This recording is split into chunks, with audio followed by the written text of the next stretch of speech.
সম কাৰ্যকৰ্তাসকল, আমি সাময়িকভাৱে যিহেতুকে চিনাকি পৰ্ব আৰু আদৰণি পৰ্ব স্থগিত ৰাখিছিলোঁ, এইখিনিতে আমাৰ বিশিষ্ট অতিথি উত্তৰ ধামটোল গাঁও পঞ্চায়তৰ সভানেত্ৰী সন্মানীয়া মনীষা কোঁৱৰ বৰদলৈ ডাঙৰীয়ানী আমাৰ মাজত উপস্থিত হৈছেহি। সেয়েহে আমি তেখেতক এখন আমাৰ কাৰ্বি গামোচাৰে সম্বৰ্ধনা জনাব বিচাৰিছোঁ। তেখেতক সম্বৰ্ধনা জনাব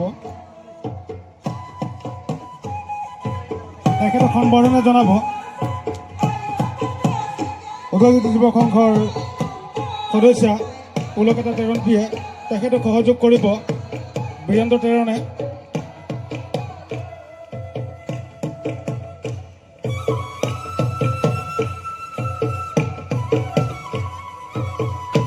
এয়া উত্তৰ ধামটোল গাঁও পঞ্চায়তৰ সভানেত্ৰী সন্মানীয়া মনীষা কোঁৱৰ বৰদলৈ ডাঙৰীয়ানী বাইদেউ, তেখেতক সম্বৰ্ধনা জনাব পুলকেতা তেৰণপীয়ে এখন কাৰ্বি গামোচা আৰু এটা গছপুলিৰে।